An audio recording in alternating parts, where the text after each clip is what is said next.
Warning, this is a regular list, not a countdown. I'm saying this first because last time, people were asking why certain characters weren't on a list like this.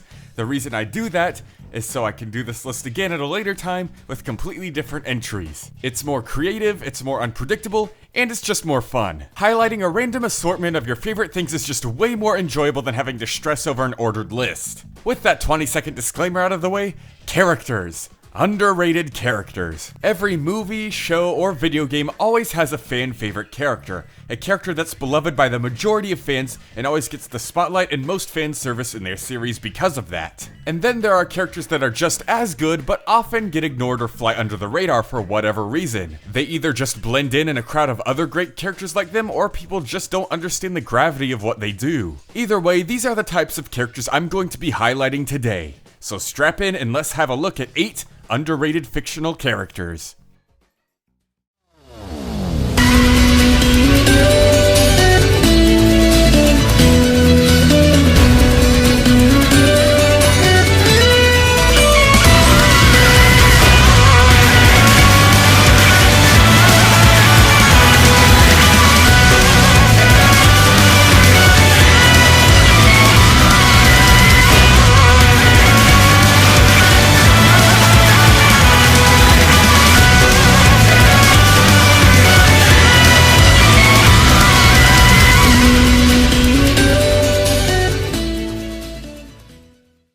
What do you mean?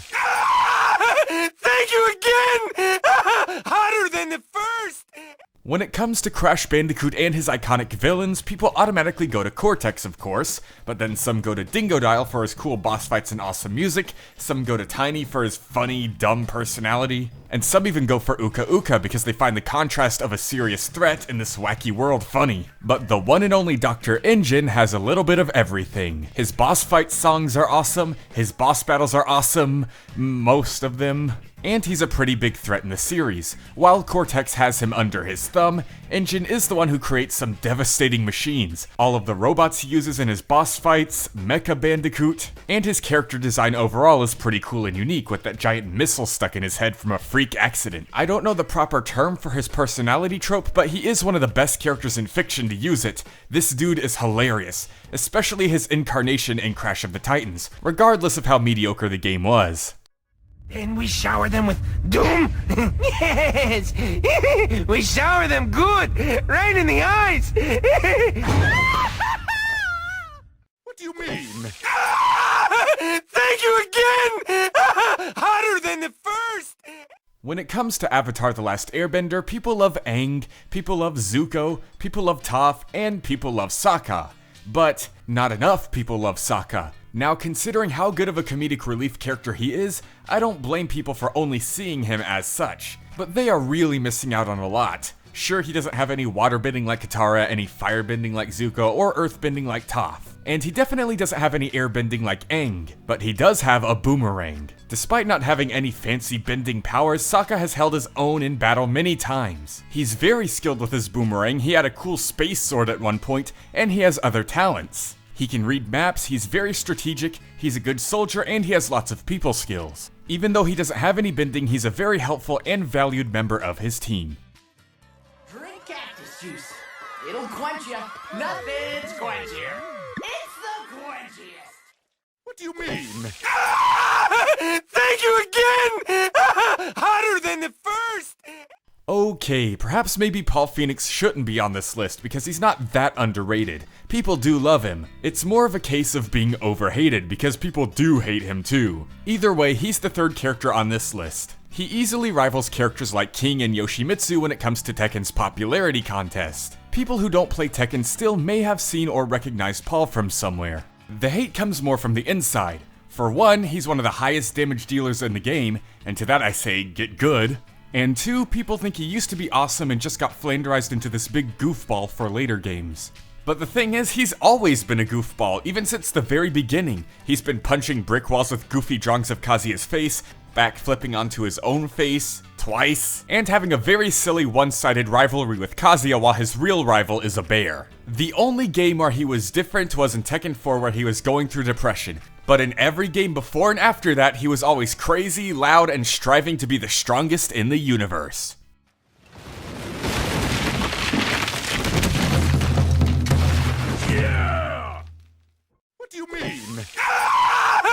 Thank you again! Hotter than the first!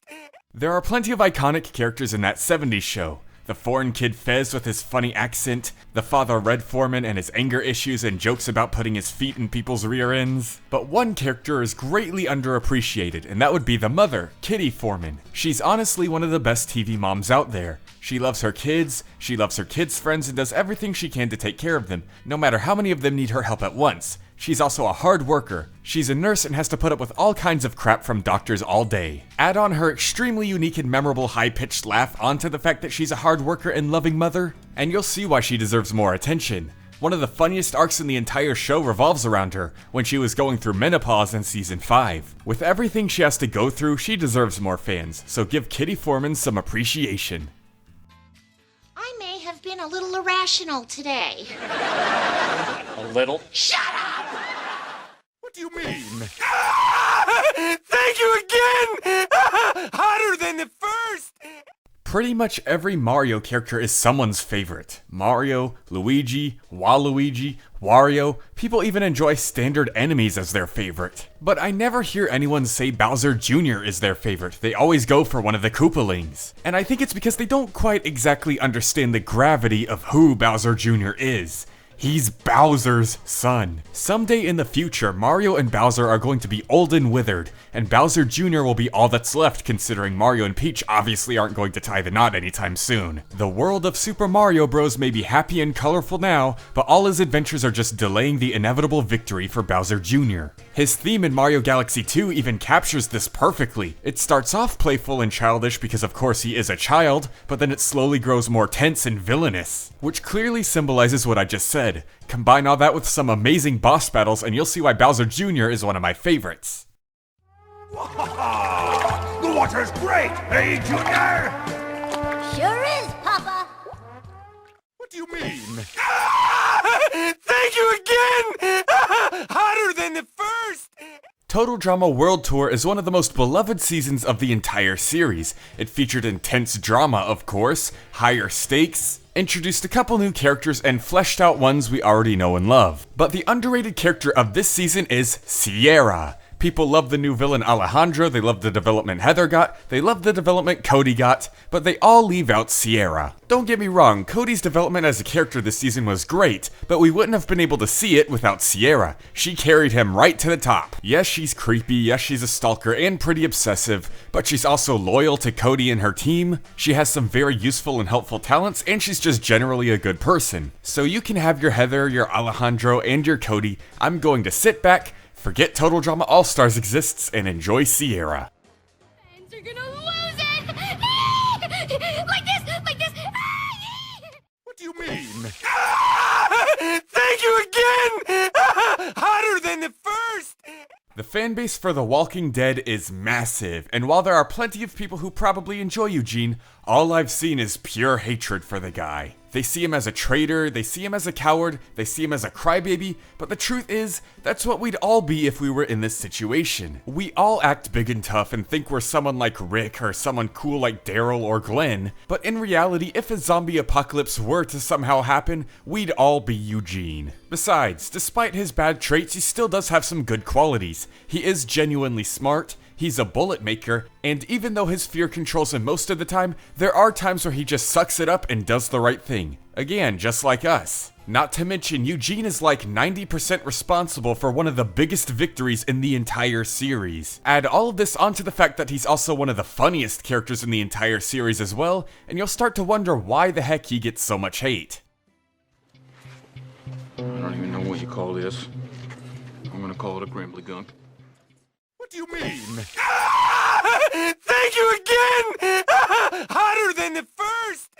Some may see this as a throwaway just to fill out the list, but I genuinely adore this character. People can have their King Hippos and their Glass Joes, but Aaron Ryan really needs more appreciation. First of all, he has one of the most unique fights in the entire series, requiring you to punch him before he punches you, flipping the entire concept of the game on its head. Not to mention his fun gimmick of always getting up at 7 and leaving your stamina always at 7 and only taking 7 hits per combo. And then we have his very vibrant personality. He's always screaming and shouting, even on the loading screen he dances over to your side, and he says the most absurd things like accusing you of having cheeseburgers in your gloves. Also, hearing the Punch-Out theme in the form of an Irish jig while you fight him is the greatest thing ever. If Super Smash Bros. Ever got a second Punch-Out rep, I definitely 100% want it to be Aaron Ryan. Let's go.